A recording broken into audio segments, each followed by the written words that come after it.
झारखंड विधानसभा चुनाव से पहले रांची प्रेस क्लब में आपकी विकास पार्टी द्वारा प्रेस कॉन्फ्रेंस किया। पार्टी के केंद्रीय अध्यक्ष गुलाम मुस्तफा ने पार्टी का ऐलान करते हुए कहा, झारखंड में होने वाले आगामी विधानसभा चुनाव में आपकी विकास पार्टी झारखंड के सभी 81 विधानसभा चुनाव में अपना उम्मीदवार उतारेगी।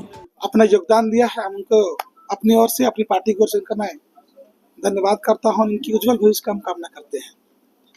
आज इनको हम लोग एक जिम्मेवारी भी, हम लोग एक प्रदेश के रूप, आज प्रदेश में इनको हम जिम्मेवारी भी दे रहे हैं।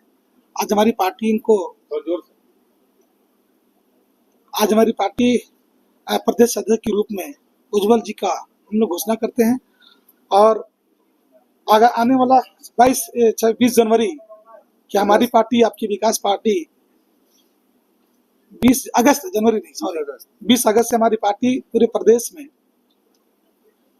झारखंड बदलाव संघर्ष यात्रा करेगी, जिसकी आगाज 20 अगस्त से कोडरमा की धरती से होगी, जो रांची राजभवन पर पहुंचकर, ये हम कभी इनको अलग अलग रूप में उनको बांटा हमने। जो फर्स्ट जो हमारे होगा कार्यक्रम वो 20 अगस्त से 26 अगस्त चलेगी, जो हम लोग राजभवन आएंगे। जो आज हमारी राष्ट्रीय प्रवक्ता काका जी ने बताया कि क्या क्या झारखंड की जो बेसिक मुद्दा हैं, चाहे वो पलायन हो, बेरोजगारी हो, चाहे शिक्षा हो, चाहे सरकार की गलत नीतियों की वजह से जो आज प्रदेश की व्यवस्था चरमराई हुई है। आप देख रहे हैं कि आए दिन प्रदेश में लिंचिंग हो रहा है, और लिंचिंग के साथ साथ युवा बेरोजगार हैं। शराब पीकर लोग रोडों पर आके उत्पाद मचा रहे हैं, और किसी कारण से उनकी हत्या हो जा रही है लोगों का। और इसी के बाद हमारे चाहेंगे कि पहले हमारा जो आज उज्जवल जी हमारे जो पार्टी ज्वाइन करें, पहले हम चाहेंगे कि हमारे उज्जवल जी साहब। उज्जवल कुमार रावण और आपकी विकास पार्टी आपका हार्दिक अभिनंदन करती है। मीडिया बंधुओं को, इलेक्ट्रॉनिक मीडिया हो, प्रिंट मीडिया हो या सोशल मीडिया हो, सभी को मेरे ओर से जय भीम, जय जोहार। आज देखिए, मैं एक नई जिम्मेदारी के साथ, आज तक तो मैं समाज का कार्य कर रहा था, दबे कुचले को आवाज को उठा रहा था, चाहे किसी भी परिस्थिति हो, शासन प्रशासन से लड़ने की हो, मतलब खुल करके मैंने आवाज को बुलंद किया। अब साहिब काशीराम कहे थे कि राजनीति वो मास्टर चाबी है जहाँ से सारे बंद दरवाजे को खोला जा सकता है। इसलिए आज हम लोग से राजनीति शुरुआत की है, और मैं 1 से नहीं, मैं 0 से स्टार्ट कर रहा हूँ। 0 से स्टार्ट करने का मतलब कभी व्यक्ति हारता नहीं है। और एक कहावत है कि चलता हुआ आदमी और दौड़ता हुआ घोड़ा कभी बुढ़ा नहीं होता, कभी थकता नहीं। तो भाई, हम लोग जो अपनी विकास पार्टी बनाई है, देखने में तो नहीं लग रही है, लेकिन ऐसे ऐसे लोग हमारी पार्टी में आ रहे हैं, दिखने में तो छोटा, लेकिन धमाका बहुत बड़ा होगा इस बार झारखंड में। देखिए, झारखंड में हुआ कि पूरे भारत देश में सामंतवादियों का राज हुआ क्या है एक्चुअल में, गजब का शोषण। राजनीति ने ये बिजनेस कर रहे हैं, और जब जब अत्याचार शोषण हुआ है, तब भगत सिंह के जैसे लोग पैदा हुए हैं झारखंड के अंदर, या तो पूरे देश के अंदर ऐसे ऐसे क्रांतिकारी लोग पैदा हुए हैं।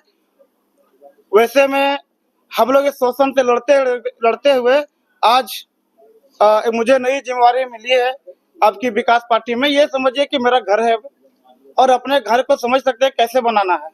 इसको मैं बहुत बेहतर ढंग से, जिस तरह से मुझे उम्मीद किए हैं, उससे कहीं बेहतर करके दिखाऊंगा। और मैं चाहूंगा कि इस प्रदेश के अंदर 24 जिला है, 81 विधानसभा है, तो हम चाहेंगे कि इसी बार हमारा पार्टी दमदार तरीके से लड़े और जीत दर्ज करे।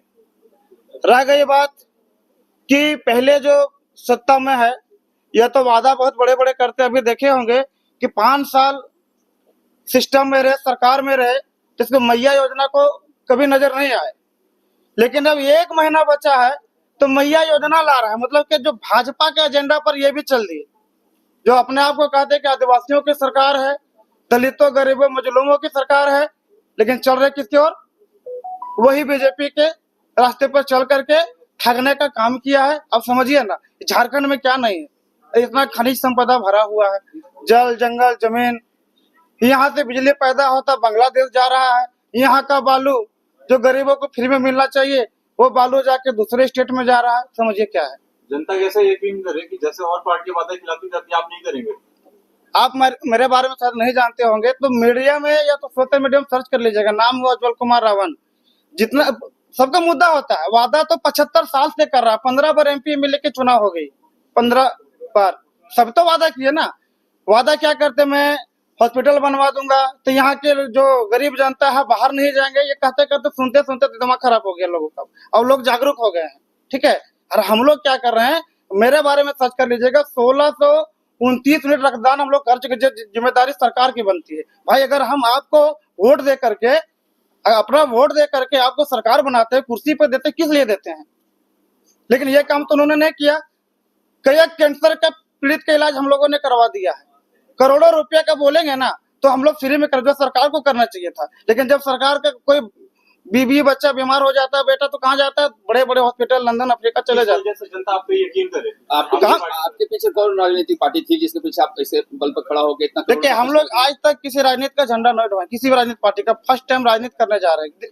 अब राजनीति क्यों करने जा रहे हैं वो भी बता देते हैं। जब हम लोग सामाजिक मूवमेंट को चलाते हैं, जब भी अन्याय के खिलाफ लड़ते हैं, तो जो सत्ताधारी होते हैं ना वो रोकता है। क्योंकि देखिए, जो शासन होते हैं उसका रिमोट कंट्रोल उसका प्रशासन होता है, प्रशासन तो रोकेगा। इसलिए अब हम लोग सत्ता में आ रहे हैं, उसका हालत से जुबान को खींच करके बाहर निकालेंगे अपने अधिकार को। हम लोग करोड़ों रुपए का जनता का आप लोग फायदा पहुंचा दिए है, तो कैसे पहुंचा दिए? किसी सरकारी सपोर्ट से? बिल्कुल नहीं, हमारी टीम बहुत बढ़िया है, हमारी टीम बहुत बढ़िया है। पूरे झारखंड के अंदर हमारी टीम है। जब भी किसी गरीब को लगता है कि उनको ब्लड की जरूरत है, हमें याद करते हैं, हम लोग डोनेट करते हैं।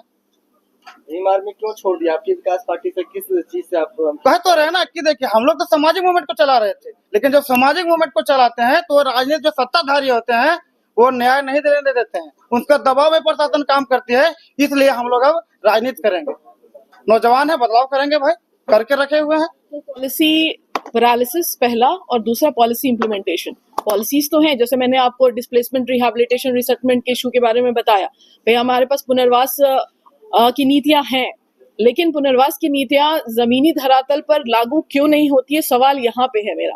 हमारे पास पॉलिसी है, पॉलिसी बनी हुई है, लेकिन पॉलिसी का सही तरीके से जो इम्प्लीमेंटेशन होना चाहिए वो नहीं होता है। तो हमारी पार्टी ये इंश्योर करेगी कि अगर उसे ये मौका मिला तो वो जितनी पॉलिसी पैरालिसिस झारखंड में हो रही है, या जो भी राजनीतिक समझिए दबाव जो होता है, उस दबाव को कम करते हुए अपने एजेंडे, मतलब हमारा जो एजेंडा है कि समाज में जो विकास हो वो सतत हो और वो सबके लिए बराबर हो, चाहे वो आदिवासी हो, चाहे वो अल्पसंख्यक हो, चाहे वो दलित हो। हमारी पार्टी का एक ही मुद्दा है कि सभी को एक पटल पर लाकर एक हिसाब से लोगों में बराबर जो है समस्या, जो भी समस्या है उनका निदान और निवारण, ये हमारी पार्टी की जिम्मेदारी रहेगी।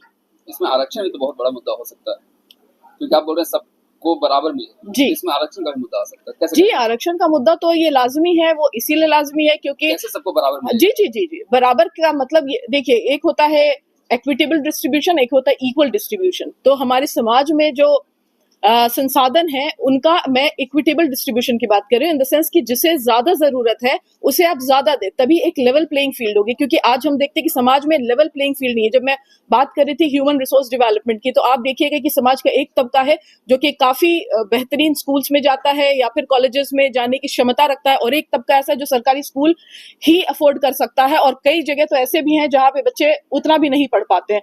तो ये जो अनइक्वल डिस्ट्रीब्यूशन है, इसको इक्वलाइज करने की कोशिश में एक कवायद ये है कि जो सरकारी स्कूल है उनका स्टैंडर्ड्स बढ़ाया जाए, उनको जो भी रिसोर्सेज है उनको मुहैया कराया जाए और उन पे विजिलेंस रखा जाए। तो एक लेवल प्लेइंग फील्ड जब आप लेके आ जाते हैं तो फिर रिसोर्स का इक्वल डिस्ट्रीब्यूशन हो सकता है, तब तक इक्विटेबल डिस्ट्रीब्यूशन की तरफ हमारी पार्टी अग्रसर रहेगी।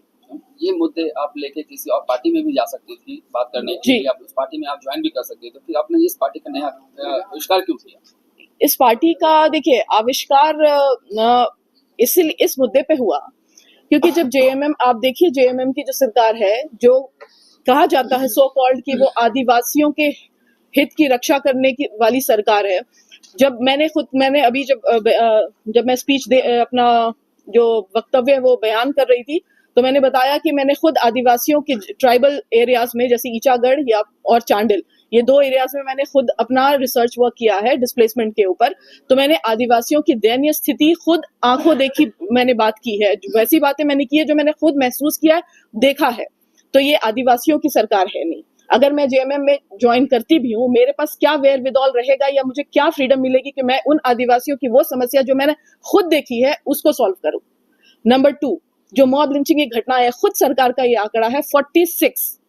2017 से 2022 तक 46 मॉब लिंचिंग की घटनाएं हुई हैं। मॉब लिंचिंग की घटनाएं होने के बाद जब बिल आता है सदन में, बिल पास नहीं हो पाता है। बिल क्यों नहीं पास हो पाता है? नंबर 1, मतलब कि आप इस समस्या को लेकर गंभीर नहीं है। समाज में इस तरह की जो अन्याय, सामाजिक अन्याय जो हो रहा है, इसके बारे में न जेएमएम के पास कोई आंसर है, ना बीजेपी के पास कोई आंसर है।